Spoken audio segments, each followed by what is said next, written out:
you for having me. And I wanted to also share, I did not grow up in Istanbul. I grew up in Los Angeles, another megapolis, but I always find this particular image very fascinating and captures the life of the city of 15 million residents.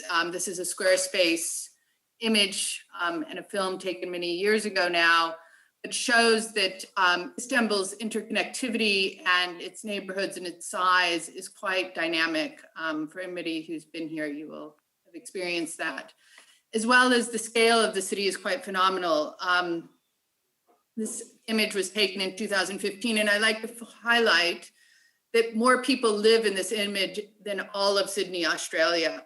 And I think when we think of city and city making and how architecture plays a role in a type of slow urbanism, we do also have to ask ourselves about these rapid transformations of cities that we have not seen in our humanity, and is what we are inheriting as practitioners. So with that in mind, I start here, which is how can we use architecture as a means to nurture culture, as a kind of catalyst to draw people in, to invite the imagination of communities, as well as kind of let those communities reshape it. This project is located in Bomonti, which is, again, the same image we saw before, but in the turn of the century fabric, the 20th century fabric. And that fabric I would like to highlight. We often talk about cities in the last 100 years or historically in the past 1,000 years, but this land has been here for many, many, many millennium. And before we touched it 100 years ago, as you can see from this first factory image, when this factory was at the edge of the city, there was this beautiful ecology and watershed that nurtured this entire region's kind of ecological systems. This water actually goes down into the Golden Horn, which goes into the Bosphorus, et cetera, et cetera. So how can we use our contemporary investments to rethink nurturing those environments, especially as we have built high rises over them, metros, lots of high capacity industry residences, and how can we recreate these watersheds?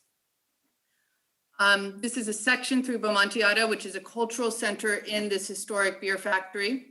It's an adaptation of this beer factory with many restaurants, as well as an art space, which we worked on, as well as a series of creative culture productions, meaning emergent businesses that are trying to support social entrepreneurship, design entrepreneurship.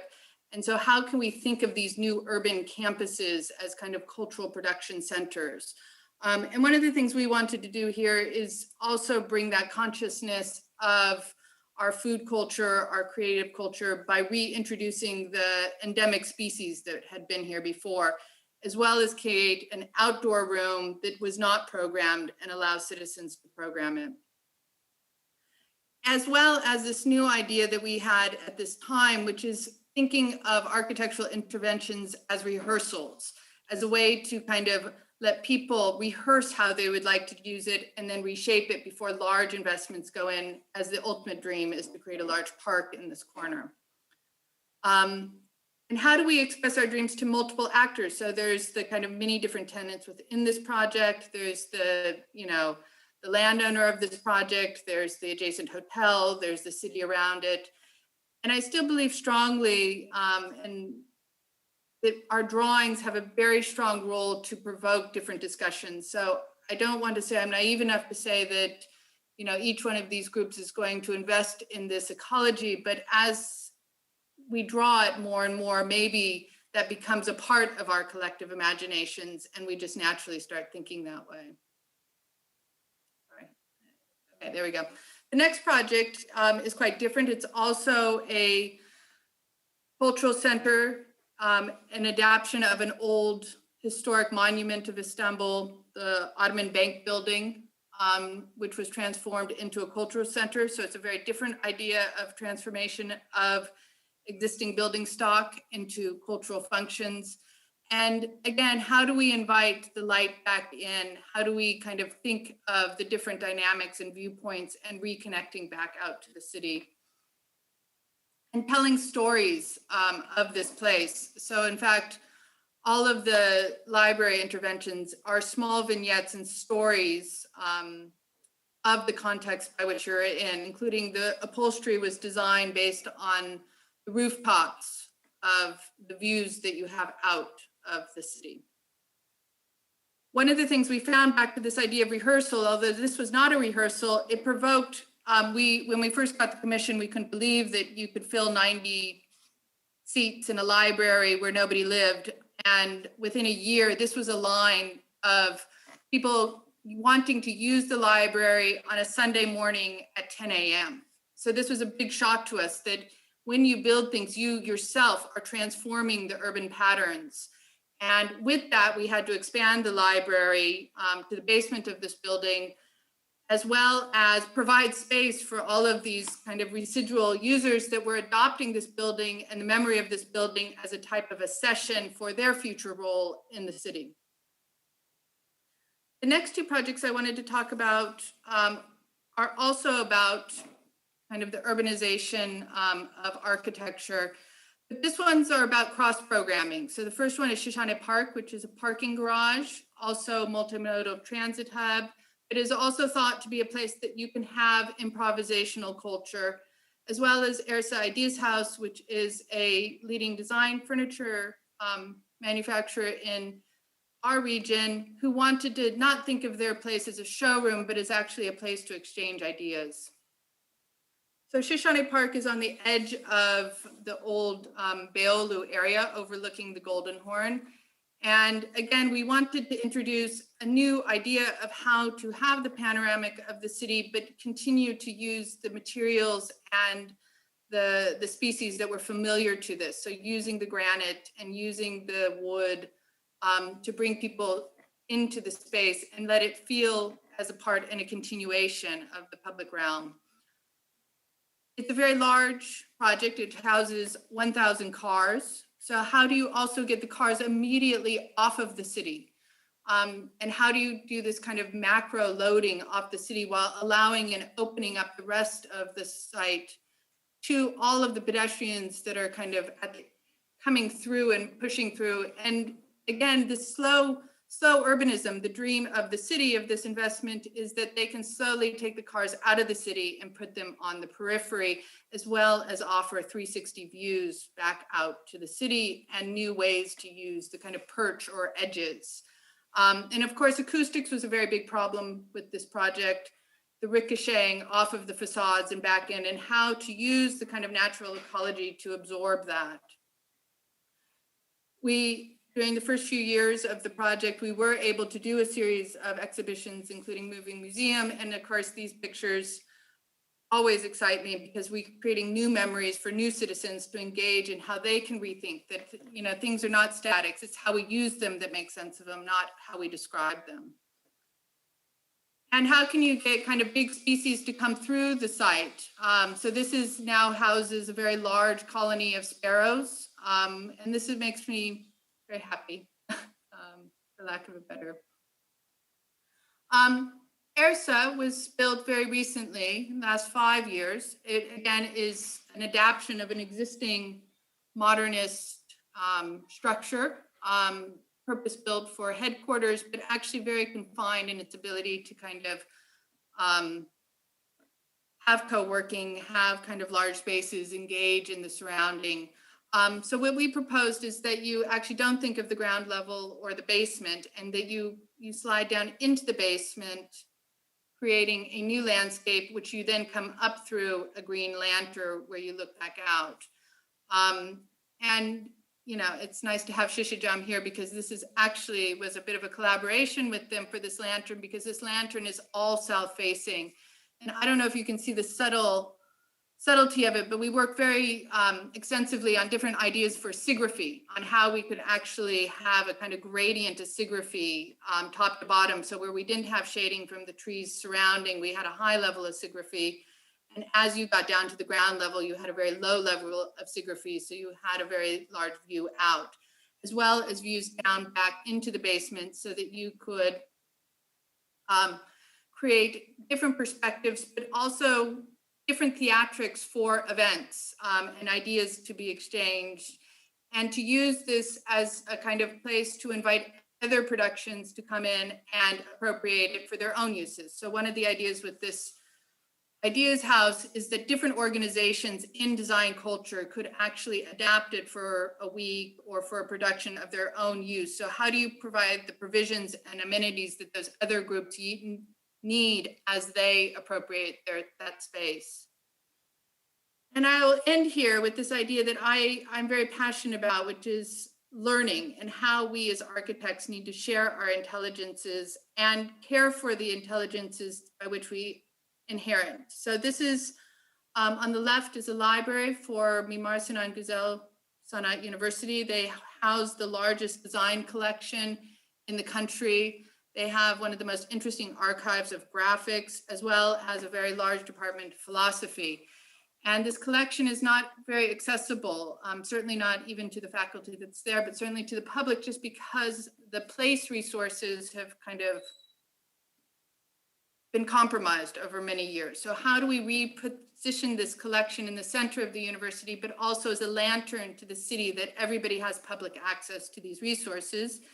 And parallel to that, a work I've been working on for some time called Imaginable Guidelines, which is crowdsourcing knowledge from experts to create a design guideline suitable for each city. So Istanbul clearly needs a different design guideline than Milan, which clearly needs a different design guideline than Mexico City. So how could you actually get the fingerprint of design knowledge each city brings into transferring that knowledge to citizen empowerment, to client empowerment, municipal empowerment, and therefore designers having better clients and better briefs to work within. So Mimar Sinan is located on the edge of the Bosphorus, also on the other side of the historic Beyoğlu Peninsula. It's located in the original palaces just outside of the old city. These palaces burned at the turn of the century and became one of the most exciting modernist interventions by Eldem when he transformed these palaces into this national university. And you can see that kind of progression from the palaces and the lower part of the plan to his rethinking these palaces as a modernist university. And one of the things we spent a lot of time working on is how to take care of this building and these palaces in their own right, that we as architects should take time to steward, care, and see forward the elegance and the possibilities so the next generations have access to it. So you have the old palace back here and the modernist intervention and Eldem's original ideas to have light washing through and natural species coming in. And then what we propose, which is to, where the palace has been demolished or destroyed, to recreate that to provide acoustic comfort, but then to use the kind of massiveness of the palace to provide more isolation for researchers. And then the big lantern between the two palaces that Eldem created to see front to back, back to the hillside, front to the Bosphorus, creating an ecology for all within, again, out to the seaside, into the palace. And then those two views looking back and forth, again, creating a collective space for exchange and what that starts to look like in plan. And then building on Eldem's order that he built on from the palaces, could this become relevant for the needs of contemporary learning, which is much more self-guided learning and needs a new thought of studio instruction for art, architecture, and design. Also to recreate and rethink the heritage that we have received from our generations before us. How can we have access to touch and enjoy these pieces? We don't have that right now in Istanbul, as well as kind of take forth some of the more contemporary designers and some of the things that are just excellent, like IKEA's recycled chairs. And I'll end here with Imaginable Guidelines. One of the things that I think is really important is that if we want people to participate in the design of their cities, we need to empower them with the knowledge that they can contribute to that conversation. That we have, medicine has insisted that we as citizens know enough about our bodies and our health that, my daughter at 3rd grade could talk articulately about her nervous system and her circulation system. And yet, if we ask even the most intelligent people of the most basic structures of their cities, it kind of confounds them. And so I think we need to take a role in translating that basic knowledge, as well as finding ways that we can talk about our own jargon and what the vitality of the city is, that it's not made of physical elements and a tectonic and utilitarian things, but are all these phenomena. And this looks at kind of inviting experts to talk about these topics. We have 6, let's say, sections: physical elements, ecology, governance, social economy. But one of them is vitality, which talks about the phenomena. And then we ask for an artist who is thinking about the city or using the public life of the city as part of their practice to contribute their emotional intelligence. This is a game. So the idea is that games, we know in contemporary learning, have a high impact on deep learning and transferring large amounts of knowledge into an application quite quickly. This is a kind of the sources that inspired us, and this is some of our crowdsourcing events. And we started using it. So this is the schools, student clubs using it to kind of hack design problems on their campuses. And the right is UN in Beirut, rethinking how they could use this with citizens to design neighborhoods. And this has brought me in a whole new world of how do you communicate to citizens? How do you talk to this kind of very simple way of empowerment, which as professionals, we think we can, but through this project, I understood there's such a disconnect in our advanced knowledge and the kind of basic needs. And you can start feeling that over time, that, you can feel the contributions and the touch that you can see of each city, this being Istanbul. And we're currently working on Jeddah and hopefully Lisbon. A small project that did get launched through this initiative in a small town in Ayvalık. They started doing a small pocket park for that. We're looking at developing apps. With the pandemic. We have to clearly not play in intimate tables of 6. But we continue to want to think about how we can outreach, how we can have people contribute their knowledge, and how we can have events around this. So I'll end here. I think one of the things that we think about, maybe not enough, is that, again, architecture plays such a role in shaping our cities, and it happens seemingly slow, but then suddenly it happens really, really fast. This is the same picture you saw at the beginning, and what it looked like only 80 years ago, and how much this land has transformed through architecture. So kind of building on what Dean said, let's get self-organized, let's learn from self-organized systems and start kind of moving towards a more regenerative city. So thank you very much. It's been lovely to be part and contribute. Thank you very much, Alexis, for this very condensed lecture and for keeping the time. I thought that your comment early on about continue to draw as part of a collective imagination and as a tool to transformation was very interesting. Because drawing is usually something that is either executive or exists for its own right. But as a tool of transformation, I think it's a very interesting idea, both for architects and for those of us who also teach. We'll see if there are any questions. There are a couple of things that I would like to ask you. As you have worked on different scales, from traffic junctions in Istanbul and to interiors and reuse projects, do you think, since you were born in LA and you practice in Istanbul, that there is a difference in your approaches in these two different cultural settings, these two huge cities, very big cities? There is a difference of approach that regards cultural matters, East and West. Is there something there that can be said? Well, I mean, as a child growing up in a very, very large megapolis, that, I was one of the few people that I knew that was third generation from Los Angeles. And yet everything had been built in the last, period of time. And then moving to Istanbul 20 years ago, after practicing architecture for a while in Los Angeles and having this other extreme of a megapolis that, interestingly enough, for most of its built environment has also been built in the past 60 to 80 years. And what I found is that more things resonate than not, but what I've learned the most is Istanbul has taught me to be a much, much more empathetic city designer and have much more understanding of time. For the city here is has so much different ideas of plasticity, right? That you can actually imagine what it is that you may impact 300 years from now, and that we do need to think in these timelines, not on a 30-year life cycle, but on a 300, 600-year life cycle.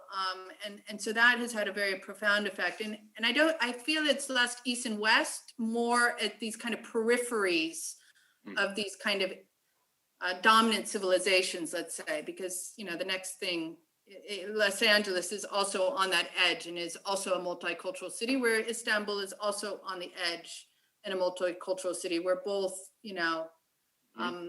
have been global cities as well, global economies. So I think it's been very powerful for me to practice here. And now I'm slowly being excited to go back and practicing in Los Angeles and the Pacific Northwest.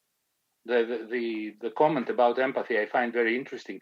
Do you think it also has to do with the dominance of the car, the automobile culture of Los Angeles, the architecture of four ecologies that Rainer Banham wrote about? That's very particular to that city. Yeah, no, I think I grew up in Bar, and I grew up with being told that I grew up in one of the ugliest cities in the world. And yet, everybody loves living there. And why is that? It's because there's a kindness to the daily life, and how architecture, it can actually be less monumental. In these kind of, in some ways, Istanbul has the same thing, these new economies, these economies that struggle to have a presence and yet have such large populations, that we have to have a kind of collective imagination to move forward. We can't just borrow and adopt. We have to kind of make it our own. Thank you. I don't know if there are any questions. Let me just check. We have a couple of minutes if there is somebody from the audience.